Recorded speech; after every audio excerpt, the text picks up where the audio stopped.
Hi, and welcome to the Human Side of Business podcast. I'm Ange, MacCabe, CEO and co-founder of Intuitive Performance. I'm a performance coach, HR professional, whole person leadership facilitator, and your host. The Human Side of Business podcast is fueled by the genuine curiosity to understand how personal characteristics and skills can be leveraged to drive individual and team performance, tangible outcomes, and ultimately organizational success within business. Each podcast is devoted to sharing knowledge, expanding our learning edges, and exploring the trends in corporate culture towards growing the emotional intelligence of organizations. I'm so glad you're here. Hi, and a warm welcome to the Elevate Business Podcast. Both myself, Ange MacCabe, and Scott Russ are your hosts. We have the pleasure of introducing you to Leslie Allen, Executive Director of Win House, an Edmonton women's shelter committed to providing safety, support, relief, and resources for abuse victims. As a 35-year veteran in the non-for-profit sector and originally from Manitoba, Leslie has worked in the domestic violence, immigration, and disability sectors, developing teams and building capacity in various organizations. Hi, Leslie. We're so excited to have you here at the Elevate Business Podcast. Thank you for joining us today. Hi, Ange. How are you? I'm doing well, thank you. I'm doing well. We're excited to hear a bit about your background, Leslie, in the sense of your company, Win House, and the role is essentially that you're playing there, as well as your leadership journey. Okay, for sure. Where would you like to start? Let's start a little bit with regards to your leadership journey that led you up to Win House. Sure, absolutely. So I've been in the not-for-profit sector for longer than I care to say, more than 35 years. And out of that 35 years, about 20 of them has been in senior leadership. I've usually been playing in the sandboxes of disabilities, immigration, and domestic violence. Out of the three of them, domestic violence is definitely my passion. I grew up in a family where there was domestic violence. So I can really relate to the individuals that we're serving and really understand a part of their journey, particularly the kids, because, a lot of times they are the forgotten people in domestic violence situations. So I, like I said, I've been in the sector for a very, very long time in senior leadership. I've got a degree from the University of Manitoba in general arts. And then a couple of years ago, I decided to, the sector has changed a lot over the years and has become more complex. And there's a new philosophy about running it like a business now, instead of, just basically sort of leaning back and expecting governments to fund you or, donors to be knocking on your door. So I decided to take my MBA in community economic development at Cape Breton, which really kind of set me on a very different trajectory. So I really, I learned a lot throughout that whole course and have been able to successfully apply it to my job as an executive director. So I was lucky enough to get the job here at Win House about just a little over a year ago. And we've had lots of different challenges. We've basically got a brand new leadership team. So it's kind of been an exciting journey, and lots have happened in the last year. That's fantastic. Yeah. No, I can imagine, Leslie. No, I really appreciate you sharing a little bit about your background and what was drawing you to Win House, and the support you're seeking to provide others. And I'm really curious about the new leadership team, because it's something that so you're almost starting with a fresh slate, and you're saying, okay, what were your intentions around supporting this team? And did you take time to think about how you wanted to develop them further and what you wanted to get out of that team moving forward? And did they have any part in actually cultivating what that might look like? Yeah, sure. Yeah, it's a blessing and sometimes a curse to have to start with a brand new leadership team. And in this case, actually, it ended up really being a blessing. So I was able to sort of handpick those individuals with the traits and the experience that I thought was really important. I recognized that most of them were coming in, not necessarily at a leadership level, and have to be coached and supported to sort of really understand what that looks like. Again, in the not-for-profit sector, only the organizations that have a significant budget can usually get to the point where you can actually have a leadership team. So I was really lucky to be able to do that. Prior to me being here, there really was not a leadership team. There was the executive director and then a few managers. So this was very new for the organization, but it's really beginning to pay off that we've got these individuals here and doing great work. I'm really excited to hear that, and excited for you as well, Leslie. Over the past year, since the leadership team has kind of been mobilized or initialized, what have you noticed with regards to the growth of your leaders? It's really funny because working with a leadership team is very, very different than, let's say, having managers under you, or let's say, having a staff of 12 and all of you are working. Yeah. And I think the biggest challenge has been just even that identification of teamwork. So, we first had to really come to grips with the whole idea of, are we individuals working together or are we a team? Because very different, and no right or wrong with either one of them, but my focus was let's be a team, because I think that's the best thing for the organization. And that was a real switch for there's 4 people on my leadership team besides myself.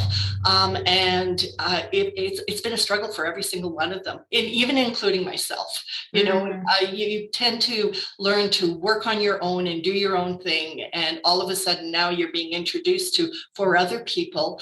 And I really try to encourage everybody has responsibility for everything that's happening here in this organization. So, my director of finance is also responsible for the operations of the shelters. My director of shelter operations is responsible for fundraising. So we have like that sort of joint responsibility in the organization. And that's a bit of a struggle, because again, people really like their autonomy. They like to be able to make decisions quickly. And that may not necessarily be conducive to a team, or really taking a look at how that might affect other team members. There's so much that comes up for me there. I'm really excited about this type of conversation, because there's all these, I guess, intersects of things like, Leslie, how does that impact your own leadership style? And how have you learned to show up for your team members to support them in this growth pattern? And then the other thought process of, what types of conversations should be happening regularly as a leadership team is growing together to identify moving from that individual contributor to leadership team capacity, and I guess actions. And then the third thing that came up for me was, how do we continuously support the leaders at Win House to ensure that they're growing so that they can flex those different leadership styles and be able to operate for that quote unquote collective good? Right. Yeah. So first question was, I'm sorry. Yeah. It's okay. It's a lot to unpack. That's why I said my mind's going everywhere. Yeah, exactly. Definitely not the coach approach. That's for sure, Leslie. So my first question was, like, as you're observing and as you're working with your leaders to assist them with that gelling period, how's that impacted your own leadership style? What have your epiphanies been? Yeah, certainly becoming a leader, and looking at your own personal style is constantly evolving. And when I started sort of in the sector and had my first leadership job as an executive director, it was still at a time where there was a lot of emphasis on managing. So, you were a manager, it was top down, it was, you sort of had all the power and all of the decision-making power at the end of the day. Whereas, as time has gone on, the shift in philosophy has happened. And in my opinion, for the good. That where we're looking more at inclusivity, we are looking at servant leadership. We are looking at, bringing people along instead of pushing them along. It's sort of bringing them along, and having that type of a platform and being able to not only build it in myself, but to also build it in others. Mm-hmm. Mm-hmm. That's amazing. And the second question that came up for me was, how are you putting in supports to help your leaders kind of grow and gel together? Yeah, well, that was a really interesting journey. So when I started in the organization, there was a lot of significant challenges within the organization. I was kind of on my own. The director of finance has been here for a while, but she really didn't have a lot to do with shelter operations or kind of beyond just doing sort of the finances. The first thing I really had to do is take a really quick evaluation of the organization and decide where I wanted to start. So my first hire on the leadership team was a director of human resources, because that was sort of the area that we had to really take a good look at. Mm-hmm. So then the two of us began to work together. In the meantime, I was recognizing that there was budgetary responsibilities that needed to be done, and I recognized we really needed to have a very strong development team. So then I hired the director of development, and then after that, the director of shelter operations. When we all finally came together, which was in August, which was when the director of shelter operations came on, we begin to meet as a leadership team, and we, after kind of getting to know one another, getting to know the organization, we were able to sit down and make up a list of priorities. So, everybody just sort of just spilled out whatever they thought was a priority within the leadership team. And then we begin to say, okay, let's pick the top three and let's start working with that top three. So one of the things that we were looking at was a reorganization. Mm-hmm. And the other one was team development. So we really came to the point of going, okay, so which one is going to take priority? Because both of them have a lot of heavy lifting in it. Right. So we decided to do the restructuring first and then do the team building afterwards. And in hindsight, I don't know if that was actually a really good decision to make. I recognize that we really had to get in there and do this restructuring for the sake of the organization, but it was at the cost of us taking the time to actually build as a team. So we've kind of now, restructuring has happened. We've all kind of settled down, and we are now able to actually engage with some facilitators who are helping us through the whole process of building our team, looking at things like, DISC profiles and sharing that. We're also working through the book of the 5 dysfunctions of leadership team, and, working through some of those elements, particularly around the trust, and the siloing and, doing that type of work. So I think we're beginning to gel better as a leadership team. But like I said, in hindsight, I think I would have done it in reverse, because by the time we actually got through the restructuring and we were on the other side of it, there was some collateral damage, because people were not necessarily working as effectively with each other as they could. I really appreciate you being vulnerable, Leslie, and identifying that and taking that step back and saying that, in hindsight, maybe we shouldn't have put the task first, but we rather should have put our people first, or our team first. And I don't think you're alone. I mean, it's so easy, especially in an organization, to say, well, these are the things we need to do. We need to prioritize these first. But at times, I think, to your point or to your stories, well, taking that step back to actually help teams come together, help them gel together, will actually get those tasks and get those projects done more effectively, and in a way that doesn't create friction, we'll call it, towards the end of it, and has the team coming aligned and bringing things forward. Yeah, absolutely. Definitely. And so when it comes to your leadership style, kind of switching gears a little bit, Mhm. how has it been impacted by this rapidly changing environment? Um, I constantly have to do check-ins with myself and, make sure that I am on the right track as far as, where I actually want to go with the team. And, really push against the resistance of making really quick decisions that are going to impact my team without taking the time to get my team's input. So, there, like I said, there's a lot of changes that have to happen where we are going through an incredibly big cultural shift. And sometimes things happen that, you've kind of got to address right away. But in my estimations, it is good to maybe slow down, think about it, and then proceed versus like, okay, like I'm a fixer. So it's like, here you go, here's the solution. Let's just move on from here. And unfortunately, and I've been told, you kind of, if you have that type of philosophy, you sometimes leave bodies in your wake as you're going and making these decisions. So I'm constantly checking in with myself and saying, okay, who's going to be affected by this decision? And have I consulted with them to the point where I feel that I've gotten their buy-in?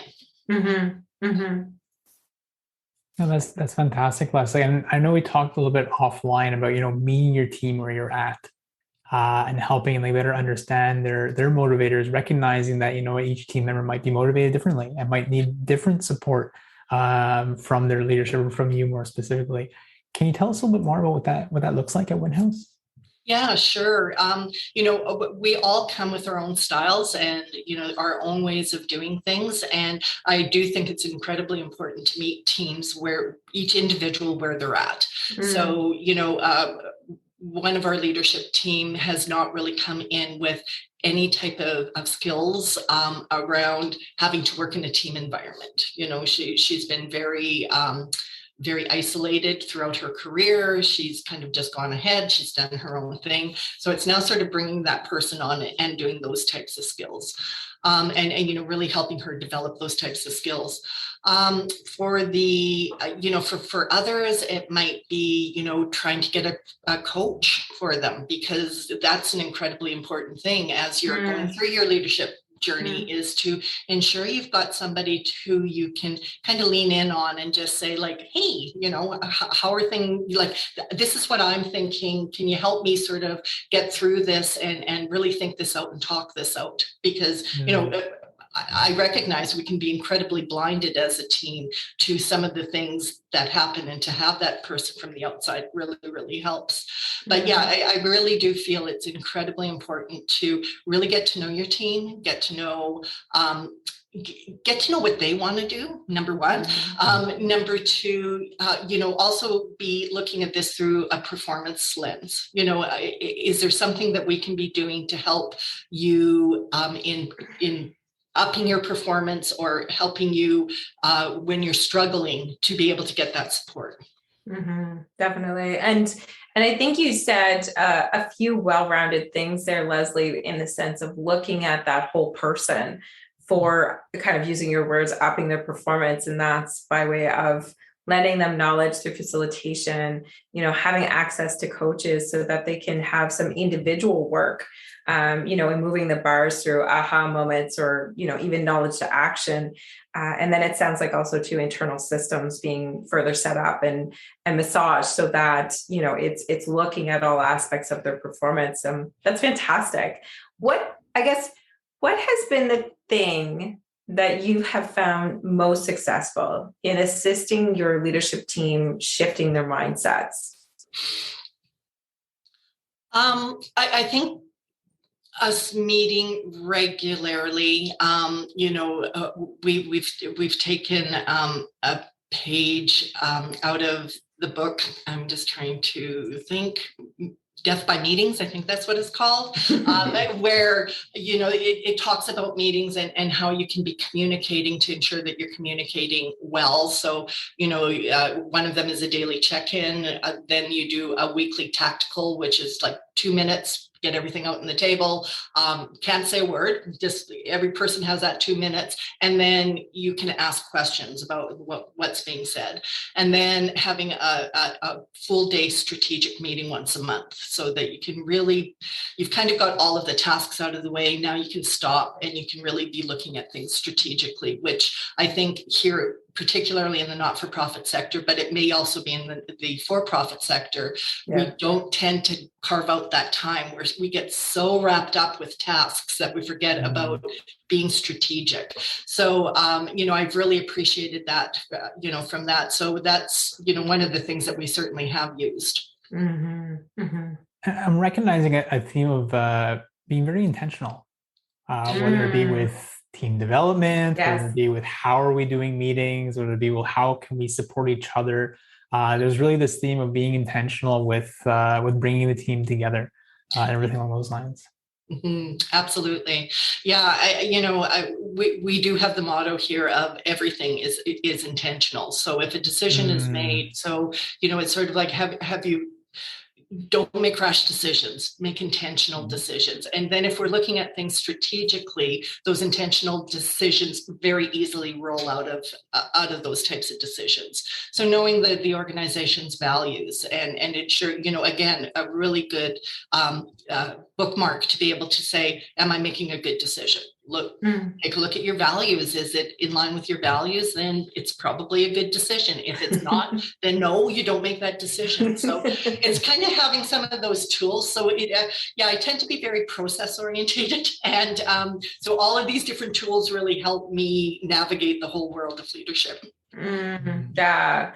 And I really enjoy that too, in the sense of, not just bringing in net new ideas or functions for your leaders, but rather having a North Star within your organization to kind of do a litmus or a check test based on decision making. That's wonderful.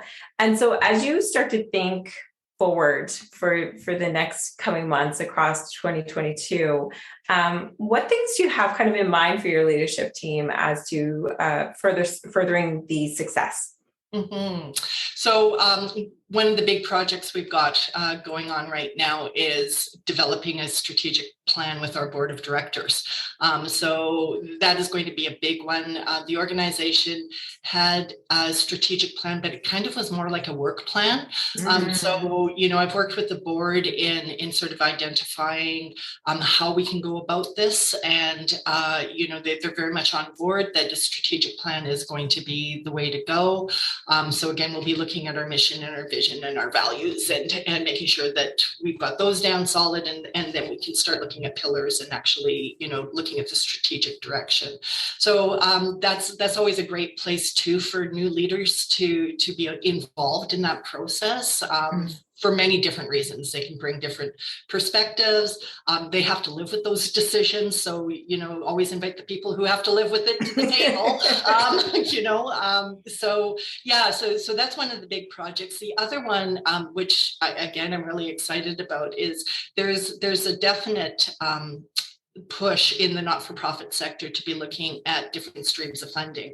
And there right now, again, is a lot of emphasis, particularly through the federal government. There's quite a bit of money being put aside for the development of social enterprises. So that is something that we are going to begin to start talking about and trying to see how we can incorporate that into our existing model, what makes sense, and how we can, be able to bring in another stream of income that is not totally reliant on the government. I just want to say kudos to you, Leslie, for really implementing like a forward-thinking approach to WinHouse and implementing tools and things that are used in the for-profit world and the same in the not-for-profit world, and just really looking at leveraging everything that you have at your disposal to be able to help lead the organization forward. Well, thank you. Yeah. And I guess as we're kind of coming to a close here, we always like to ask our participants, what are a few words of inspiration that you would want the world to hear? Oh, inspiration. There's so many. I would be, take it slow, be thoughtful, and be intentional. I like that. Take it slow, be thoughtful, and be intentional. That's fantastic. I can see that in written on the wall somewhere. So Leslie, tell our subscribers a little bit of the top services that Win House provides and where to find you. Yeah, so we're based in Edmonton, Alberta. We are a women's violence shelter. It does not necessarily have to be domestic violence. It could be a woman experiencing any type of violence. And again, it's sort of that whole terminology around women. We are really taking an intentional look at that. Like now, who is a woman, right? And who are we actually serving? So we have 3 different shelters. 2 of them are emergency shelters, which women come in right out of a domestic or out of a violent situation into our shelters, and they have sort of the roof and food and everything provided for them. And also we have crisis intervention workers who help them find different resources in the community so that after the 21 days, they've maybe found housing or they've, gotten into an employment program or whatever their needs are at. And then we have a second stage shelter. It's a small place, but we're the only shelter in Canada that specifically caters to individuals who are new Canadians who do not have their permanent residency. So if you don't have your permanent residency, you cannot apply for different types of government support.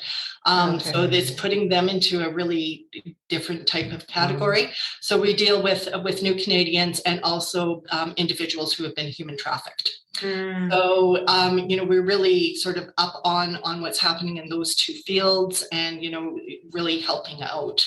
So that's sort of a little bit of what Win House does. We're, of course, 24 hours, 7 days a week, 365 days a year, which presents its challenges. But, we need to be there, whenever the crisis happens. So, yeah. Exactly. Thank you so much for sharing with us today. We really enjoyed your leadership insights and hearing about the wonderful things that you're doing at Win House. We're going to provide a link to your company's profile on the Elevate Business Podcast title page. Take good care. Thank you. And thanks so much for this opportunity. Our pleasure. Thanks for listening to the Human Side of Business podcast. I'm glad you could join us. If you enjoyed today's episode and want to stay updated with our latest content, make sure to visit our website. The link can be found in the episode description, where you can subscribe to the podcast, sign up for our newsletter, and learn more about our whole person leadership services. Sounds interesting? Explore the Whole Person Leadership Cohort by Intuitive Performance, a unique program that offers unparalleled support to managers on every step of their leadership journey. Our program features evidence-based assessments, workbooks, group coaching, and interactive learning experiences to help you level up your leadership skills. Reach out today to apply to one of our upcoming cohorts. Until next time, take care and stay curious.